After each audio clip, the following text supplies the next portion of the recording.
Hello student, मेरा नाम है सरवन। हमारे चैनल पे आपका स्वागत है। और आज हम पढ़ने वाले हैं क्लास 10th का एनसीईआरटी मैथ का चैप्टर 3 जिसका नाम है दो चर वाले रैखिक समीकरण युग्म। तो आज हम इंट्रोडक्शन देखने वाले हैं एक्सरसाइज 3.1 का। और आपको बता दूं कि मैं न्यू एनसीईआरटी बुक के अनुसार करवा रहा हूँ, तो इसके अनुसार आपको पता होगा कि कुछ सिलेबस कट चुका है। जैसे आपका अगर मैं बात करूँ चैप्टर 3 में, तो आपका जो एक्सरसाइज 3.1 था वो कट चुका है, और एक्सरसाइज 3.2 था वो एक्सरसाइज 3.1 बन चुका है। ठीक है, इसके अलावा आप देखेंगे तो एक्सरसाइज जो 3.3 था एक्सरसाइज 3.2 बन चुका है। ठीक है, न्यू एनसीईआरटी के अनुसार बता रहा हूँ। ठीक है, अच्छा, आपका जो एक्सरसाइज 3.4 था वो एक्सरसाइज 3.3 बन चुका है। इसके अलावा जितने भी आपके चैप्टर थे मेरे हिसाब से करीब एक्सरसाइज 3.6 तक था वो कट चुका है। ठीक है, तो अब हम आज मैं जो आपको पढ़ाने वाला हूँ वो पढ़ाने वाला एक्सरसाइज 3.1 का इंट्रोडक्शन। ठीक है, तो चलिए सबसे पहले इंट्रोडक्शन देखते हैं। देखिए, मैथ में ना किसी भी चैप्टर को समझने से पहले सबसे पहले ना उसका हमें नाम समझना पड़ता है। ठीक है, उसका नाम समझना पड़ता है। देखिए, सबसे पहले क्या लिखा हुआ है, दो चर वाले रैखिक समीकरण युग्म। ठीक है, इसका हम नाम समझते हैं। ये युग्म को मैं अभी छोड़ देता हूँ, सबसे पहले ना हम इसका नाम समझते हैं। ठीक है, देखिए, दो चर वाले रैखिक समीकरण ये दिखता किस तरीके का है। ठीक है, इसका मानक रूप क्या है पहले मैं ये बताया था। ठीक है, ax प्लस में by आप प्लस में c इक्वल में 0। ठीक है, ये दो चर वाले रैखिक समीकरण युग्म जो लिखा हूँ ax प्लस में by प्लस में c इक्वल में 0। अच्छा, दो चर वाले रैखिक समीकरण युग्म कैसे है, देखो, आप क्लास 10th में भी और क्लास 9th में भी बहुपद चैप्टर पढ़ा होगा, तो एक अंतर आता है कि भाई बहुपद और समीकरण में क्या अंतर है। ठीक है, तो सबसे पहले इस पे हम चर्चा करते हैं कि बहुपद समीकरण में क्या अंतर है, जिससे कि ये समझ में आ जाएगा। देखो, बहुपद में आपने क्या पढ़ा था, घात के आधार पे बहुपद के प्रकार, चर के आधार पे, ठीक है, चर के आधार पे, घात के आधार पे, तो इस सब के आधार पे पढ़ा था। उसी प्रकार यहाँ पर घात और चर दोनों आधार पे हमें देखना है। जैसे अगर आप देखोगे यहाँ पर, तो यहाँ पर देखो x और y क्या है, दो अलग अलग चर है, तो दो चर हो गया। और दोनों चर के ऊपर देखो हाईएस्ट घात कितना है, दोनों चर के ऊपर हाईएस्ट घात है 1, है ना। दोनों चर के ऊपर अधिकतर घात कितना है, 1 है। तो इसका मतलब क्या है, ये दो चर वाले रैखिक समीकरण। अब बात आता है कि देखो, जिसके ऊपर हाईएस्ट घात था, जिस चर के ऊपर हाईएस्ट घात होता था वो हमारा रैखिक समीकरण कहलाता था, मतलब रैखिक बहुपद कहलाता था। अब बात आता है समीकरण क्यों कहा, क्योंकि जब भी कोई सा भी बहुपद हो, अगर मैं इक्वल जीरो उसको 0 के बराबर रख दूं, या मैं कह दूं कि मैं इक्वल का साइन लगा दूं, तो ये हमारा कहलाता है समीकरण। ठीक है, मैंने क्या बताया, दोबारा सुनना है कि जहां पर जिस समीकरण में x और y दो अलग अलग चर हैं, ठीक है, तो दो चर और चर के ऊपर हाईएस्ट घात कितना है, यहाँ पर देखो आप, x के ऊपर और y के ऊपर हाईएस्ट घात कितना है, 1 है। तो जिसके चर के ऊपर हाईएस्ट घात 1 होता था उसको हम कहते थे रैखिक, उस समय बहुपद था। लेकिन जैसे इसको मैंने 0 के बराबर रख दिया, इक्वल का साइन लगा दिया, हमारा क्या कहलाता है, दो चर वाले रैखिक समीकरण। ठीक है, अब बात आता है, इसी कुछ कंडीशन है, वो कंडीशन में बताता हूँ क्या, कि यहाँ पर ये जो ए बी सी है, ए बी सी, ये कोई भी वास्तविक संख्याएं होता है।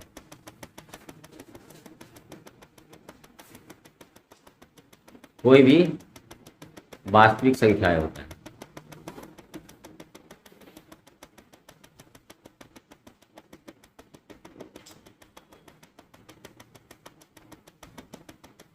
ठीक है, अच्छा, एक चीज और, ये जो a और b है ये दोनों शून्य नहीं हो सकता।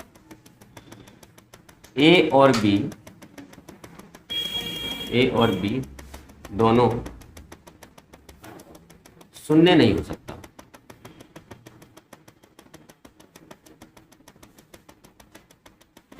शून्य नहीं हो सकता। ठीक है, शून्य नहीं हो सकता है। अच्छा, इसका कारण बताता हूँ। अच्छा, इसको ए और बी दोनों शून्य नहीं हो सकता है, इसको हम मैथमेटिक्स रूप में यहाँ पे लिखते हैं, ऐसे लिखते हैं, ए का स्क्वायर प्लस में बी का square is not equal to 0। ठीक है, तो ऐसे ध्यान रखिएगा। ठीक है, चलिए, ये तो थी इसकी कंडीशन कि ए बी सी क्या होता है, कोई हमारी वास्तविक संख्या होती है। अच्छा, इसको अगर डिटेल में समझना है कि बहुपद, रैखिक समीकरण, ये सब क्या होता है, तो इसको चैप्टर 2 जो बहुपद है क्लास 10th का, उसमें जाकर आप समझ सकते हो, वहाँ मैंने करवा चुका हूँ। ठीक है, इसको मैं डायरेक्ट चल रहा हूँ क्योंकि इसमें ज़्यादा लेंदी हो जाएगा, टाइम ज़्यादा वेस्ट हो जाएगा। ठीक है, देखिए, अब आपको थोड़ा सा ये समझना है कि क्या कि ए और बी दोनों शून्य नहीं हो सकता, वो कैसे? ठीक है, देखिए अगर मैं मान लो कि ए की जगह 0 रख देता, ठीक है, और बी की जगह 0 रख देता, रखो, अगर मैं ए की जगह 0 रख देता और बी की जगह 0 रखता, तो ए की जगह 0 रखूँ, रख दिया, गुने में क्या है x प्लस में, बी की जगह अगर 0 रखूँ और गुने में हो y प्लस में c इक्वल में 0, क्या हो जाएगा? ये भी 0 हो जाएगा, ये भी 0 हो जाएगा, क्या बचेगा? प्लस में c बराबर में 0। तो ये क्या हो जाएगा? c बराबर में 0। ठीक, मान लेते हैं c की जगह वैल्यू 5 होता, यहाँ 5 रख देते हैं,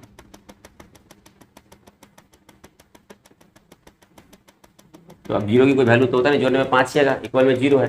तो क्या ये कुछ निकला? पहला नंबर तो दो चर वाले रैखिक समीकरण नहीं रहा, दूसरा ये फॉल्स स्टेटमेंट है कि इससे कुछ हमें बात नहीं निकलता। क्या ये गलत कथन? ठीक है, तो इसीलिए ए और बी दोनों शून्य नहीं हो सकता। ऐसा भी नहीं है कि आप सोचेंगे कि अकेला कहीं ए शून्य हो सकता है और बी नहीं होगा, दोनों नहीं होगा, कभी नहीं होगा। ठीक है, अच्छा ये ध्यान रखना। अच्छा एक चीज आता है इसमें, एक टर्म आता है दो चर वाले रैखिक समीकरण में, ठीक है, कि हल क्या होता है? हल।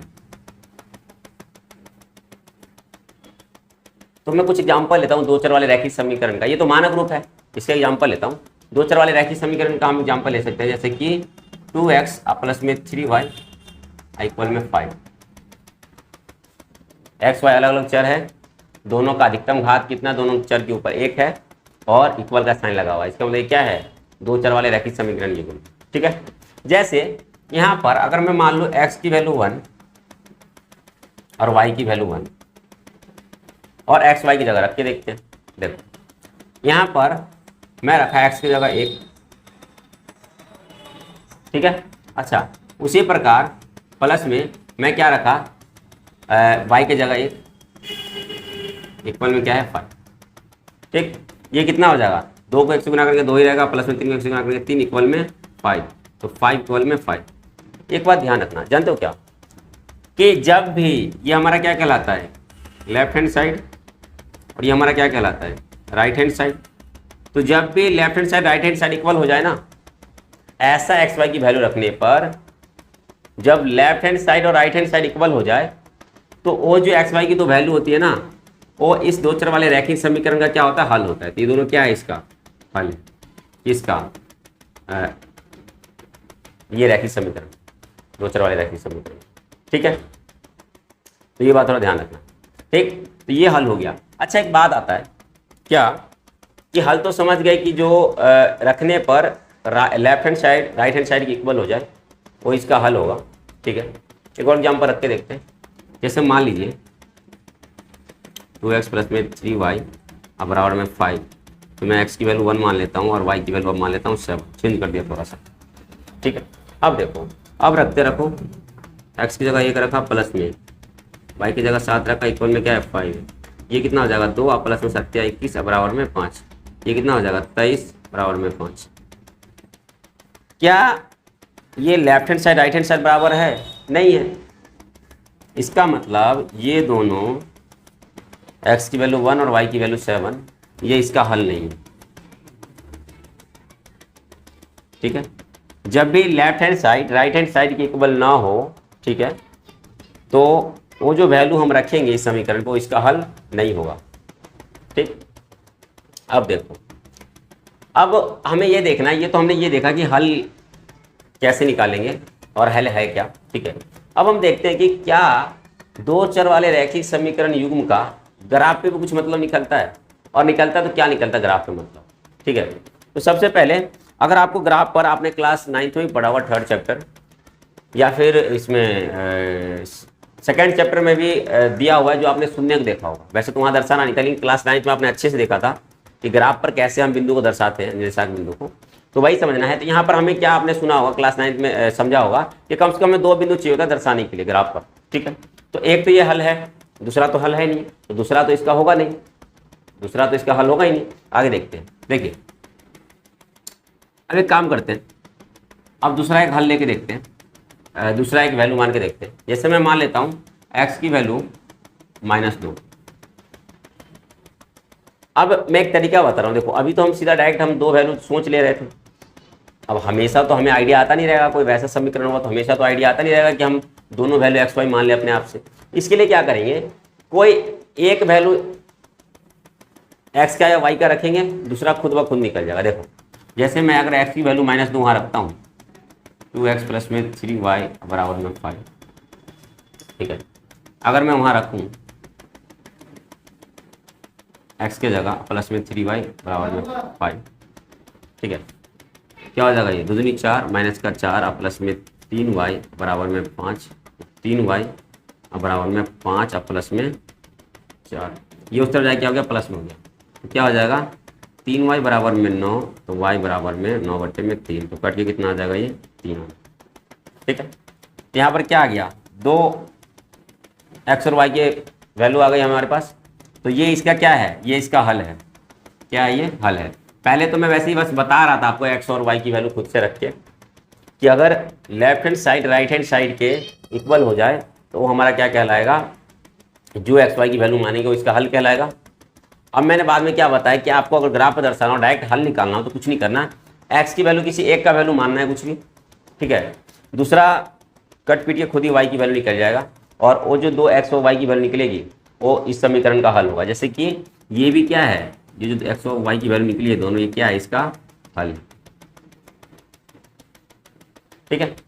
अब इसको ग्राफ पे दर्शा के देखेंगे ग्राफ पे क्या मीनिंग निकलता है। तो थोड़ा मैं रफ कर देता हूँ कि जगह की थोड़ी प्रॉब्लम हो जाता है, तो मैं रफ करता हूँ, ठीक है। देखिए पहले मैं लिख लेता हूँ दोनों वैल्यू।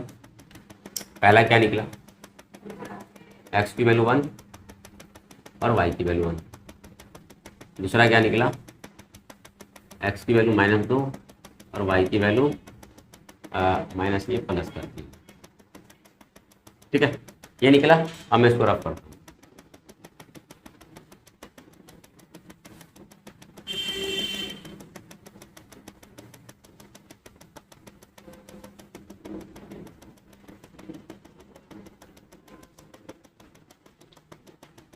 देखो आपको क्लास 9th में जब आपने पढ़ा होगा तो ग्राफ के बारे में अच्छे से आपको जानकारी होगी, ठीक है, कि ये हमारा y अक्ष होता है, ये हमारा x अक्ष होता है, इसको हम कहते हैं x, इस पॉइंट को कहते हैं x डैश, इसको हम कहते हैं y, इसको हम कहते हैं y डैश, बीच में होता है हमारा 0 जो कि मूल बिंदु कहलाता है। इसके राइट साइड के हैंड की तरफ चलेंगे हम तो ये प्लस में होता है 1 2 3 4 5 6 7 8 9 10 11, ठीक। इस तरफ -1 -2 -3 -4 -5 -6 -7 -8 -9 हो गया। ऊपर की तरफ प्लस का 1 2 3 4 5 6 7 8 9 -1 -2 -3 -4 -5 -6 -7 -8, ठीक है। अब देखो, अब एक चीज देखो, आप x की वैल्यू कितनी है, 1 है, x अक्ष पे देखना है, 1 यहाँ है, ठीक। y की वैल्यू कितनी है, 1 है, ठीक है। y अक्ष पे देखो 1 कहाँ है, प्लस का यहाँ है, इसको आगे बढ़ाओ, इसको आगे बढ़ाना है। आप स्केल से करोगे तो कॉपी पे अच्छा बनेगा, यहाँ थोड़ा टेढ़ा मेढ़ा हो जाता है, ठीक है। आप कॉपी पे करेंगे तो स्केल से करेंगे तो अच्छा होगा, ठीक है, सीधी बनेगी बिल्कुल। अच्छा, x की वैल्यू x अक्ष पे देखो -2 कहाँ है, ये रहा। y की वैल्यू 3 देखो y अक्ष पे कहाँ है, ये रहा।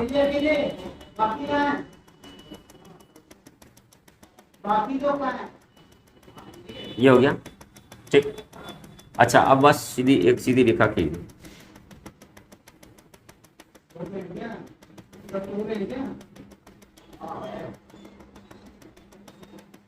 ठीक है। अच्छा, इससे आपको क्या समझ में आता है? अच्छा, मैं थोड़ा पॉइंट रखा दूँ क्या क्या था। पहला ये 1 और 1 था एक्स वाई की वैल्यू, दूसरी -2 और 3, ठीक है, ये दोनों वैल्यू। अच्छा, इससे क्या समझ में आता है ग्राफ पे दर्शाने से?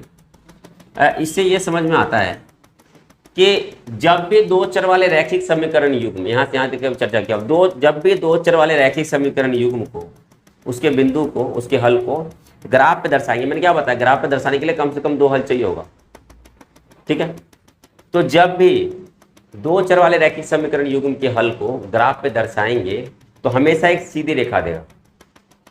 क्या देगा? एक सीधा रेखा देगा, एक सीधी लाइन देगा, ठीक है। ये तो ये बात थी। अब हम बात करते हैं कि पूरा चैप्टर का नाम जो पूरा था कि युग्म। देखो, युग्म का क्या मतलब होता है? युग्म का मतलब होता है जोड़ा, ठीक, ठीक है। जैसे मैं बोलूँ कि एक युग्म ना बैट ले आओ, आप बैट खेलते होंगे, बैट बॉल, ठीक है। तो आपका क्या मतलब होगा? एक युग्म बैट ले आओ का मतलब है कि दो बैट ले आओ, दो जोड़े में, दो बैट ले आओ जोड़े में, ठीक है।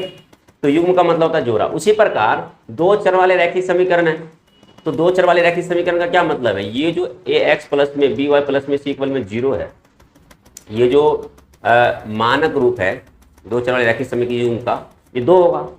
तो उसी दो के बारे में हमें चर्चा करता है, ठीक है। अच्छा, इसका और एक एग्जाम्पल दे दूँ कि आपको परफेक्शन हो जाए, सेम इसी रूप में हमें दिखे, ठीक है। तो इसको थोड़ा मिटा के ना मैं नीचे ले लेता हूँ, सेम इसी रूप में दिखे। ये क्या था? x की वैल्यू 1 और y की वैल्यू 1, ठीक है। और ये था x की वैल्यू -2 और y की वैल्यू, ये तो इसकी, ठीक है। देखो, इसका और एग्जांपल दूँ तो जैसे कि a की वैल्यू मान लेते हैं 5, b की वैल्यू मान लेते हैं 3 और c की वैल्यू मान लेते हैं -5। रख दो a b c की जगह। अगर मैं रखूँ a की जगह 5 गुने में x, 5 गुने में प्लस में 3 की जगह क्या है? बी की जगह है 3 रख दो बी की जगह, गुने में वाई, प्लस माइनस में कितना है? 5 सी की जगह रख दो, इक्वल में 0।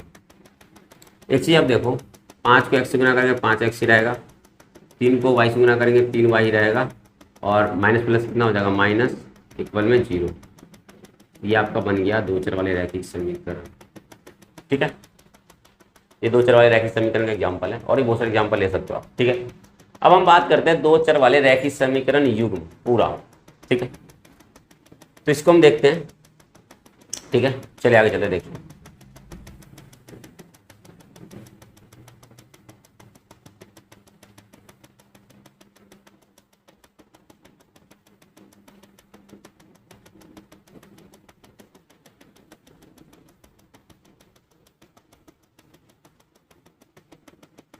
आप वीडियो पॉज करके नोट कर सकते हैं अगर नोट करना हो तो, ठीक है।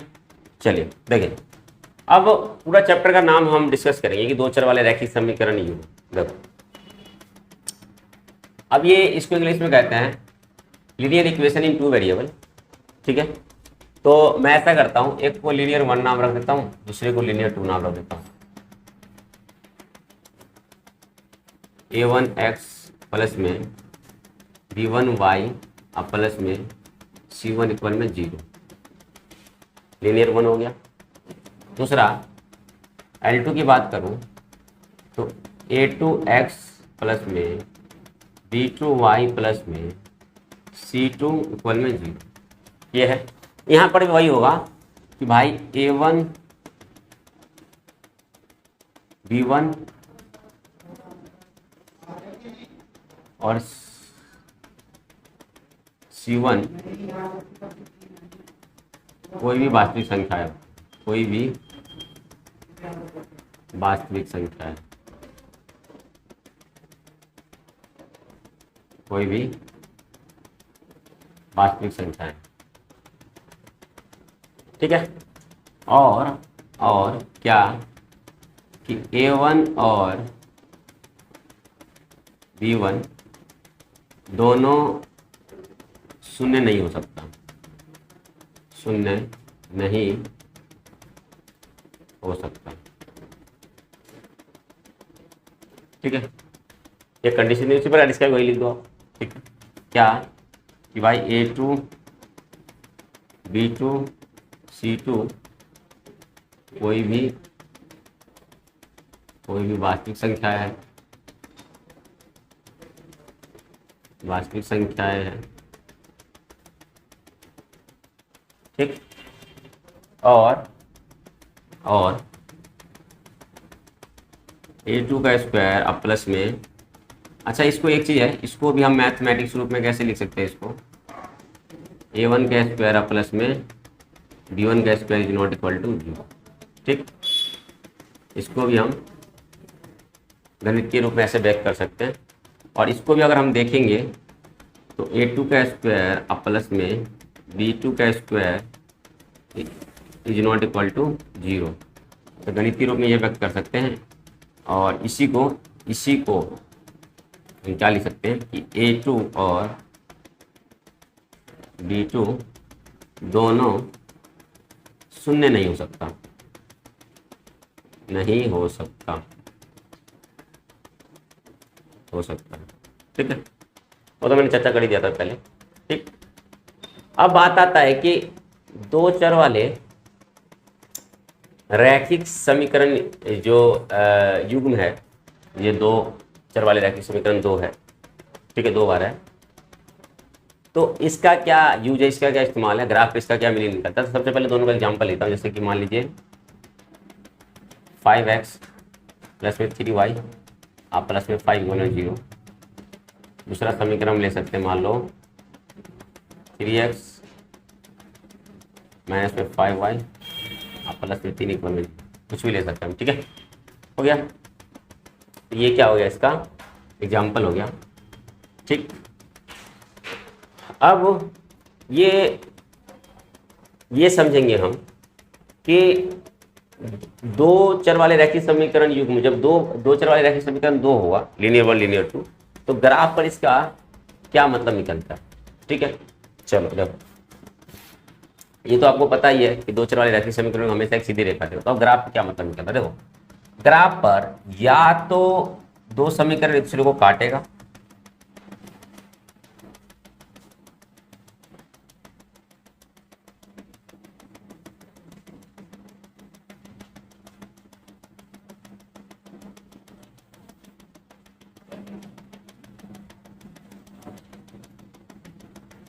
ग्राफ पर या तो दो समीकरण एक दूसरे को काटेगा, जब दो लाइन एक दूसरे को काटेगा, मतलब दो समीकरण का हल ही काटेगा और सीधी लाइन देता है, तो जब दो लाइन एक दूसरे को, या तो दो लाइन एक दूसरे को काटेगा, लाइन ही प्राप्त होता है हमें दो समीकरण से, ठीक है, दो सीधी रेखा प्राप्त होगी, या तो एक दूसरे को काटेगा, इसको हम कहते हैं प्रतिच्छेद करती हुई रेखा है, इसको हम कहते हैं प्रतिच्छेद, इसको हम कहते हैं प्रतिच्छेद करती हुई रेखाएं।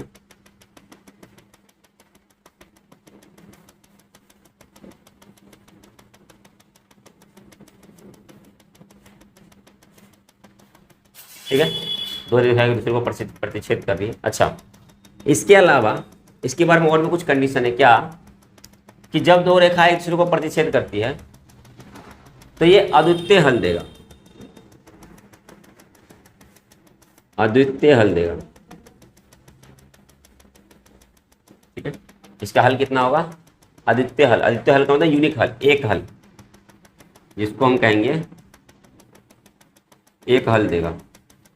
अच्छा, इसमें हल कैसे देखेंगे, हम दोनों का हल निकालेंगे और ग्राफ पे दर्शाएंगे, और जब दो लाइन एक दूसरे को काटेगा तो जिस पॉइंट पे मिलेगा, तो एक ही जितना बार दोनों रेखा एक दूसरे को जितना बार मिलेगा, जितना पॉइंट पे काटेगा उतना हल होगा। यहाँ एक ही पॉइंट पे काट रहा है, इसका मतलब क्या है, एक ही हल, अद्वितीय हल। ठीक है, इसके अलावा इसको हम संगत भी कह देते हैं, संगत। ठीक है, संगत भी कह देते हैं।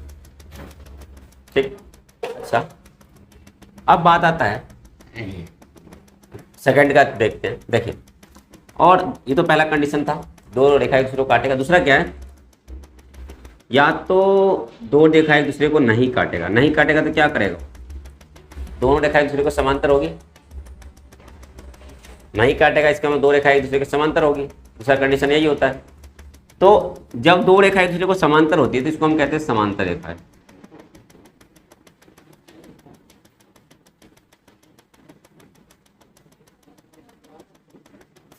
इसको हम कहते हैं समांतर रेखा है।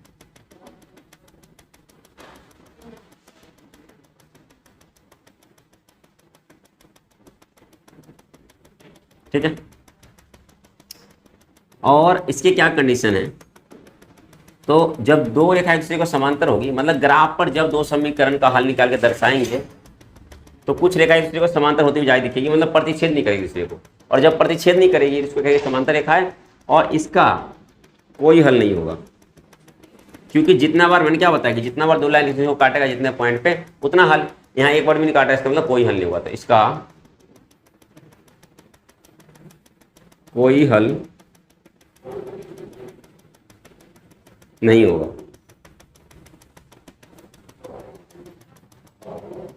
ठीक है। इसके अलावा इसको एक तो ये बता दिया समांतर रेखाएं होगी, दूसरा इसका कोई हल नहीं होगा। ठीक। और जब हल नहीं होता है तो इसको हम कहते हैं असंगत, असंगत समीकरण। इसको क्या बोला था हमने, संगत समीकरण बोल सकते हैं इसको। ठीक है। जब दो रेखा एक दूसरे को काटेगा, जब दो चर वाले रैखिक समीकरण युग्म का दो समीकरण का जब हम बिंदु निकालेंगे और उस हल को, उस बिंदु को ग्राफ पे दर्शाएंगे, और दर्शाने के बाद जब दो लाइन दूसरे को काटेगा तो उसको बोलेंगे भाई ये अद्वितीय हल एक हल देगा, और रेखाएं क्या संगत कहलाएगी समीकरण, और प्रतिच्छेद करती हुई रेखाएं होगी। और अगर दो लाइन दूसरे के पैरेलल होगा, ठीक है, समांतर होगा, तो कोई हल नहीं होगा, क्योंकि लाइन मिली नहीं। क्योंकि मैंने क्या बताया था, दो लाइन एक दूसरे जहाँ जहाँ जिस पॉइंट पे काटेगा दोनों दूसरे मिलेगा वो उसका कहलाएगा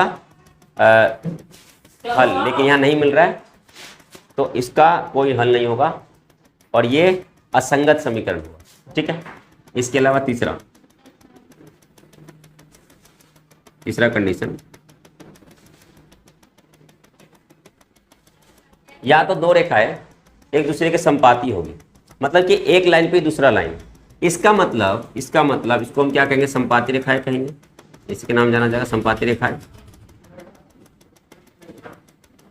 इसका क्या कंडीशन है कि ग्राफ पर जब दो चर वाले रैखिक समीकरण लीनियर 1 लीनियर 2 को जब दो समीकरण का जब हम हल निकालेंगे उसको ग्राफ पे दर्शाएंगे तो संपाती रेखाएं भी दे सकता है, मतलब कि एक लाइन पे दूसरा लाइन होगा। इसका मतलब ये संपाती रेखाएं कहलाएगा। और ये देख रहे हो कितने पॉइंट पे, ये बहुत सारे पॉइंट पे काटता है, और जब बहुत सारे पॉइंट पे काटेगा तो मैंने बोला दो लाइन एक दूसरे पर जिस पॉइंट पे काटेगा उतना हल होगा। यहाँ बहुत सारे पॉइंट पे काटेगा तो इसमें बहुत सारे हल होंगे। इसका मतलब इसको क्या बोलेंगे हम कि इसका अपरिमित रूप से अनेक हल होगा, इसका अपरिमित रूप से अनेक हल होगा। ठीक है। और इसका हल है, इसीलिए कहलाएगा संगत समीकरण। क्या कहलाएगा, संगत समीकरण कहलाएगा। ठीक है। चलिए इससे आगे करते हैं। इसको आप अगर नोट करना चाहते हैं तो वीडियो पॉज करके नोट कर सकते। चलिए आगे चलते हैं, आगे करते हैं। ठीक है, चलिए।